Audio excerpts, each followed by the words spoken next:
Todo va bien en casa, todo es agradable, y Kilmartin prospera con la esmerada administración de Francesca. Ella continúa lamentando la muerte de John, pero claro, todos sentimos lo mismo, como lo sientes tú, sin dudas. Podrías ver la posibilidad de escribirle directamente a ella. Sé que te echa de menos. Yo le transmito las historias que me cuentas, pero estoy segura de que a ella se las relatarías de manera distinta a como se las relatas a tu madre. De una carta de Helen Stirling a su hijo, el conde de Kilmartin, 2 años después de su marcha a la India.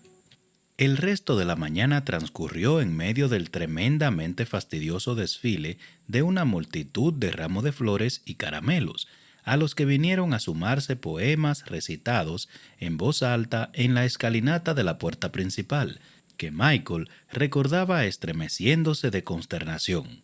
Por lo visto, Francesca estaba dejando pequeñas a todas las jovencitas debutantes de cara lozana.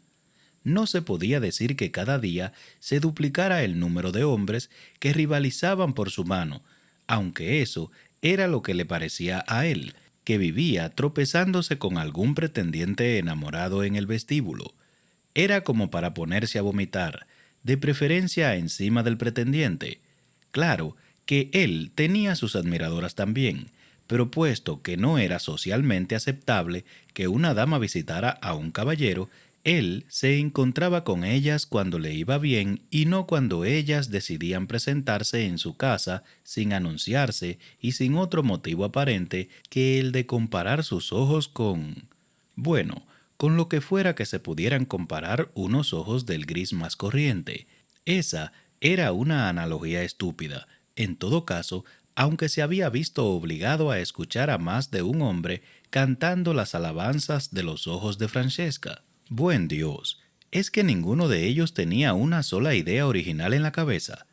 Todos, todos hacían referencia a sus ojos. Por lo menos alguno de ellos podría compararlos con algo diferente del mar o del cielo. Bufó de fastidio. Cualquiera que tomara el tiempo para mirarle los ojos a Francesca comprendería que tenía su propio color, como si el cielo pudiera compararse con ellos. Además, lo que hacía aún más difícil soportar el nauseabundo desfile de pretendientes de Francesca era su total incapacidad para dejar de pensar en la reciente conversación con su hermano. Casarse con Francesca. Jamás se había permitido ni siquiera pensar en algo así, pero ahora la idea lo atenazaba con un ardor y una intensidad que le hacía tambalearse. Matrimonio con Francesca. Buen Dios, todo sería incorrecto, pero lo deseaba angustiosamente. Era un infierno mirarla, un infierno hablar con ella, un infierno vivir en la misma casa. Le había resultado difícil antes, amarla sabiendo que nunca podría ser suya, pero eso era 100 veces peor, y Colin lo sabía, tenía que saberlo. ¿Por qué, si no, le había sugerido el matrimonio? Todos esos años había conseguido conservar la cordura por un solo motivo, solo uno. Nadie sabía que estaba enamorado de Francesca, pero ahora lo sabía Colin, o al menos lo sospechaba. Maldición. Y no lograba calmar esa creciente sensación de terror que le oprimía el pecho. Colin lo sabía y tendría que hacer algo al respecto. Dios santo. ¿Y si Colin se lo decía a Francesca? Esa pregunta estaba siempre en un primer plano de su mente, incluso en esos momentos, cuando estaba en el salón de baile de los Burwick, ligeramente alejado del centro, casi una semana después de ese importantísimo encuentro con Colin.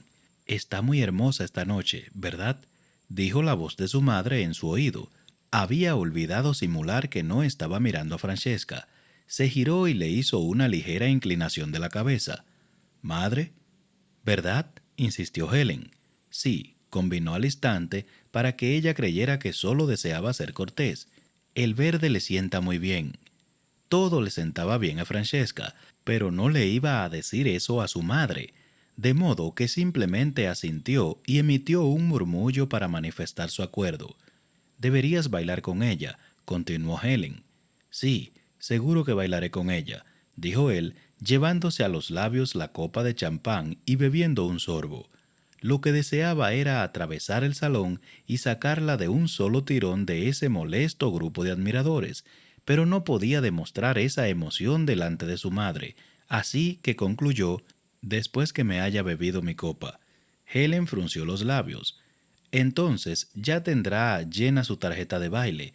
Deberías ir ahora». Él la miró y le sonrió, con esa sonrisa diabólicamente pícara suya, destinada a desviarle la mente de lo que fuera aquello en lo que la tenía fijada. «Pero, ¿para qué voy a hacer eso si puedo bailar contigo?», dijo, dejando su copa en una mesa cercana. «Eres un pícaro», dijo ella, pero no protestó cuando él la cogió de la mano y la llevó a la pista de baile. Sabía que tendría que pagar eso al día siguiente. Ya iba cerrando el círculo alrededor de él las señoras mayores para casarlo para sus hijas, y no había nada que les gustara más que un libertino que adorara a su madre. La danza era bastante animada, por lo que no permitía mucha conversación. Entre giros y movimientos, reverencias y venías, no dejaba de mirar a Francesca, que estaba radiante con su vestido color esmeralda. Al parecer, nadie notaba que la miraba, lo que le iba muy bien, pero cuando la música llegó a su crescendo final, se vio obligado a girarse y quedó dándole la espalda. Y cuando volvió a girarse para mirarla, ella ya no estaba. Frunció el ceño. Algo no iba bien. Podría suponer que ella había salido para ir al tocador de señoras, pero, como el patético idiota que era, la había estado observando tan bien que sabía que no hacía ni 20 minutos que había ido allí. Terminó la danza con su madre, la acompañó fuera de la pista y se despidió y echó a caminar, fingiendo despreocupación, hacia el lado norte del salón donde había estado Francesca. Tenía que caminar rápido, no fuera a detenerlo alguien para conversar. Mantuvo los oídos atentos mientras se abría paso por entre el gentío. Al parecer nadie estaba hablando de ella.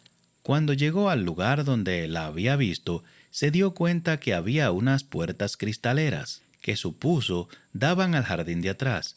Estaban cerradas y con las cortinas corridas, lógicamente. Solo era abril, y todavía no hacía tanto calor como para dejar entrar el aire nocturno, aun cuando 300 personas estuvieran calentando el salón. Al instante sintió desconfianza. Había tentado a muchas mujeres a salir al jardín como para no saber lo que podía ocurrir en la oscuridad de la noche. Abrió la puerta lo justo, discretamente, para no llamar la atención, y salió con el mayor sigilo. Si Francesca estaba en el jardín con un caballero, lo último que deseaba era que lo siguiera un grupo de mirones. El ruido del salón parecía hacer vibrar las puertas, pero aún así, fuera estaba todo silencioso. Entonces oyó su voz. Le pareció que le rebanaba las entrañas. Parecía feliz, muy contenta por estar en compañía de cual fuera el hombre que la había tentado a salir a la oscuridad. No lograba distinguir las palabras, pero se notaba que se estaba riendo. Era un sonido musical, cristalino, que terminó en un murmullo, coqueto, como para desgarrarle el alma. Volvió a poner la mano en el pomo de la puerta. Debería marcharse. Ella no lo querría allí. Pero se quedó como si estuviera clavado en el suelo. Jamás, nunca la había espiado cuando estaba con John. Ni una sola vez había prestado atención a una conversación entre ellos que no estuviera destinada a sus oídos. Si por casualidad oía algo, inmediatamente se alejaba. Pero en ese momento la cosa era diferente. No sabía explicarlo, pero era distinto, y no logró obligarse a volver al salón. 1 minuto más, se prometió, solo eso. 1 minuto más para asegurarse de que ella no estaba en una situación peligrosa. Y... no, no. Era la voz de ella. Alertó más los oídos y avanzó unos cuantos pasos en dirección a su voz. No parecía molesta, pero había dicho no. Claro que podría estar riendo de un chiste, o tal vez de un trivial cotilleo. De verdad, debo. No. Y eso bastó para que Michael avanzara. Francesca era consciente de que no debería haber salido al jardín con Sir Geoffrey Fowler, pero él se había mostrado muy educado y encantador y ella se sentía acalorada en el abarrotado salón. Eso era algo que no había hecho jamás cuando estaba soltera, pero las viudas no se ceñían a los mismos criterios. Además, Sir Geoffrey le había dicho que dejaría la puerta entreabierta. Todo fue muy agradable los primeros minutos. Sir Geoffrey le hacía reír y le hacía sentirse hermosa, y era casi doloroso comprender lo mucho que había echado de menos eso. Por lo tanto, se reía y coqueteaba, dándose permiso para entregarse al momento. Deseaba volver a sentirse mujer, tal vez no en todo el sentido de la palabra, pero de todos modos, ¿qué tenía de malo disfrutar de la embriaguez de saber que era deseada? Tal vez lo único que deseaban todos era su maldita doble dote. Tal vez deseaban aparentarse con dos de las familias más notables de Gran Bretaña.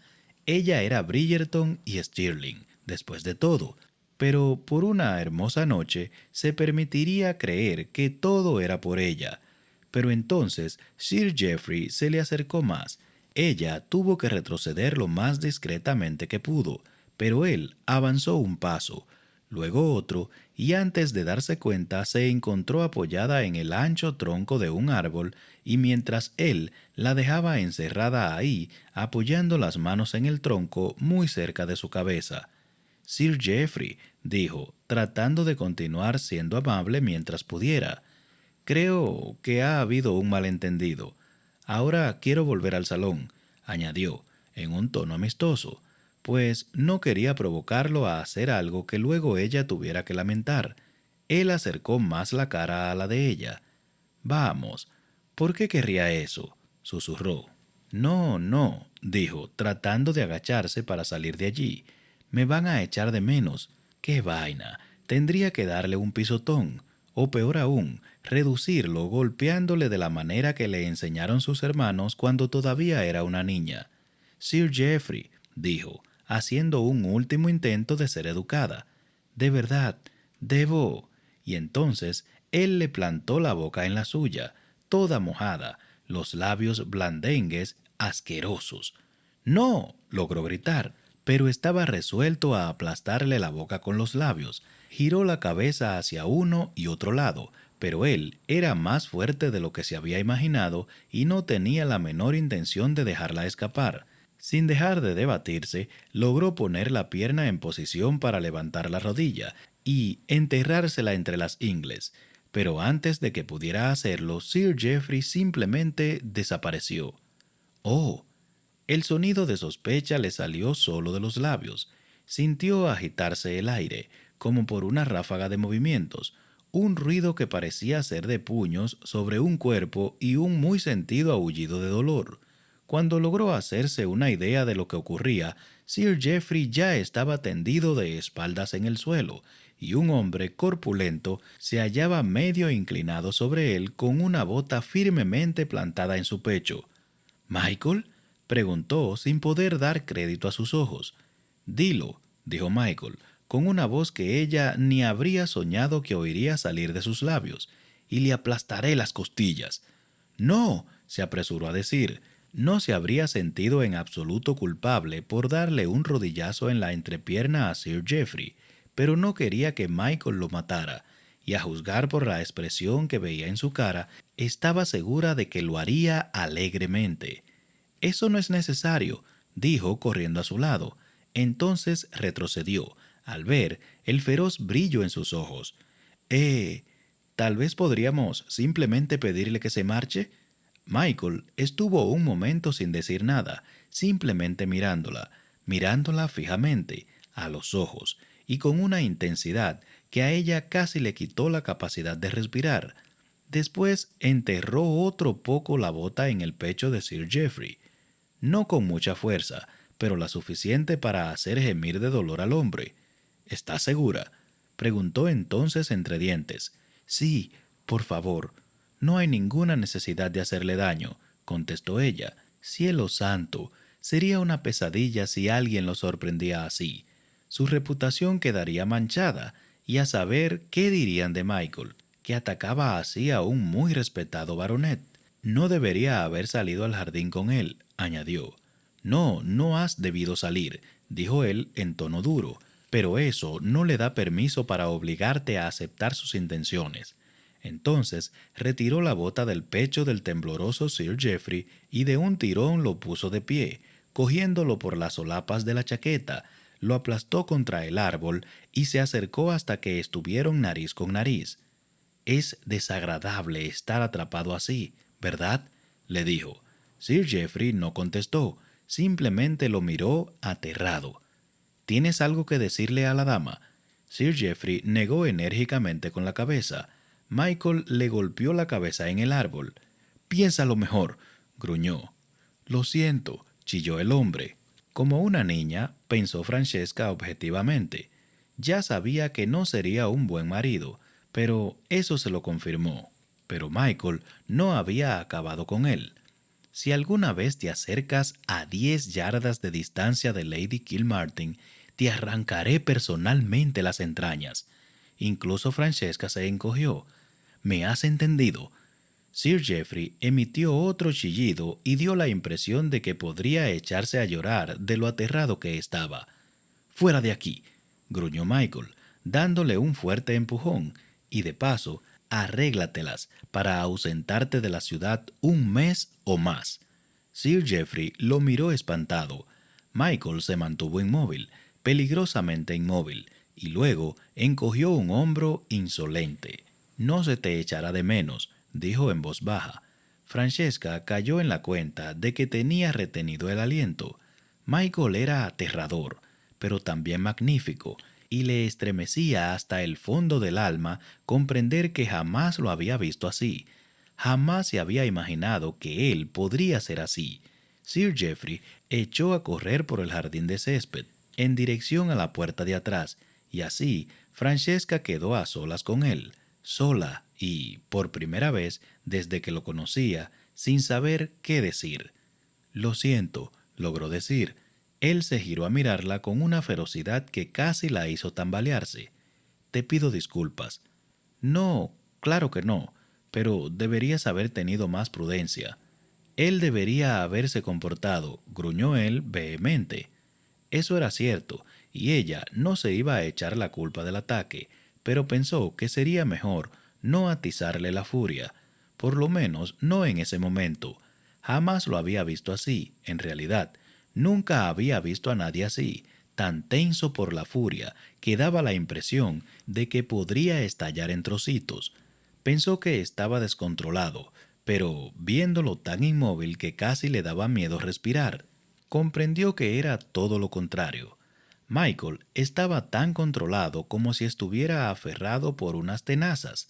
De lo contrario, Sir Geoffrey ahora estaría tendido en el suelo sobre un charco de sangre. Abrió la boca para decir algo más, algo apaciguador, o incluso divertido, pero descubrió que no se le ocurría nada. No tenía capacidad para hacer nada que no fuera mirarlo, mirar a ese hombre que creía conocer tan bien. El momento le producía una especie de parálisis, un atontamiento.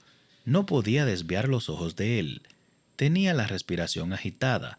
Era evidente que seguía esforzándose por dominar la rabia y, curiosamente, parecía no estar del todo presente allí.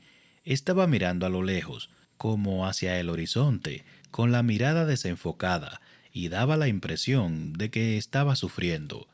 «Michael», dijo tímidamente. Él no reaccionó. «Michael», repitió, alargando la mano y tocándolo. Él se encogió y se giró tan rápido a mirarla que ella casi se cayó de espaldas. «¿Qué pasa?», preguntó con la voz ronca. «Nada», balbuceó ella, sin saber qué debía decir, sin saber siquiera si tenía algo que decirle aparte de su nombre. Él cerró los ojos y estuvo así un momento, y luego los abrió, como esperando que dijera algo más. «Creo que me iré a casa», dijo ella entonces. La fiesta ya no tenía ningún atractivo para ella. Lo único que deseaba era refugiarse en un lugar seguro y conocido. porque de repente Michael no le parecía ni seguro ni conocido. Yo presentaré tus disculpas en el salón, dijo él fríamente. Enviaré el coche de vuelta para que los lleve a ti y a Janet y Helen, añadió Francesca. La última vez que las había visto, Janet y Helen estaban disfrutando inmensamente. No quería cortarles la velada. ¿Te acompaño a la puerta de atrás o prefieres pasar por el salón? Creo que por la puerta de atrás, y la acompañó toda la distancia hasta el coche, quemándole la espalda con la mano todo el camino. Pero cuando llegaron al coche, en lugar de aceptar su ayuda para subir, se giró hacia él con una repentina pregunta quemándole los labios. ¿Cómo has sabido que estaba en el jardín? Él guardó silencio, o tal vez le habría contestado, aunque no con la rapidez que ella quería. ¿Me estabas observando? A él se le curvaron los labios, aunque no era una sonrisa, y ni siquiera en el comienzo de una sonrisa. Siempre te estoy observando, dijo tristemente, y ella se quedó con esa respuesta para pensar el resto de la noche. No olvides suscribirte y activar la campanita de las notificaciones.